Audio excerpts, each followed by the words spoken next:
अर्को महत्त्वपूर्ण कुरा भनेको चाहिँ तपाईहरुले एउटा राम्रो म्यानेजमेन्ट भएको राम्रो टिचर टिम सेलेक्ट गर्न सक्नुपर्छ।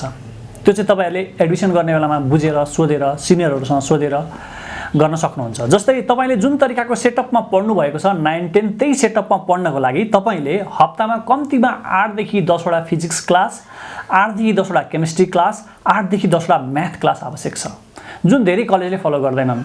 हप्तामा तपाईको जति दिन कलेज लाग्छ त्यति दिन मात्रै एउटा सब्जेक्ट एक दिन एउटा सब्जेक्ट मात्रै पढ्नु भयो भने हप्तामा तपाई 6 वटा पिरियड मात्रै फिजिक्स पढ्नुहुन्छ। तपाई 1 घण्टा 1.5 घण्टा रेगुलर पढ्ने हैन। पहिलो पिरियड पढ्नु भयो फिजिक्स, तेस्रो चौथो पिरियड पढ्नु भयो फिजिक्स, दुईटा भयो त्यो दिन। यस्तो हिसाबले तपाईको हप्तामा जोड्दाखेरि चाहिँ 8 देखि 10 वटा फिजिक्स, 8 देखि 10 वटा केमिस्ट्री भयो भने तपाईको कोर्स टाइममा सिद्धिन्छ, तपाईले बुझ्नुहुन्छ।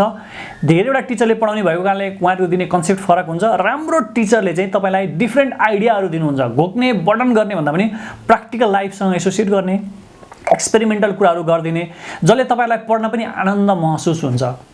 त्यस्तै तपाईले चाहिँ आफुलाई पढ्ने बेलामा चाहिने रिसोर्सेसहरु पनि बेला पार्नुस्। किताब किन्न कन्जुसाइ नगर्नुस्, बरु पुरानै किन्नुस्, सेकेन्ड ह्यान्डै किन्नुस्, धेरै किताबहरु कलेक्सन गर्नुस्।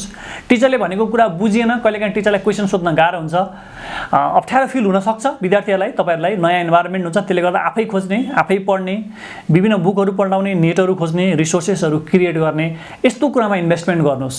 कलेजमा तिर्ने महँगो फी भन्दा सामान्य कलेज पढेर आफुलाई चाहिने रिसोर्सेस भेला पार्नु भयो र राम्रोसँग मेहनत गर्नुभयो भने तपाईलाई कुनै शक्तिले रोक्न सक्दैन सफल हुनबाट। तपाईले संसारको जुनसुकै कुरा अचिभ गर्न सक्नुहुन्छ। यो सबै तपाईको हातमा छ, तपाईको मेहनत गराइमा छ। तपाईले राम्रो मेहनत गर्नुभयो भने तपाई साच्चै अनस्टपेबल बन्न सक्नुहुन्छ।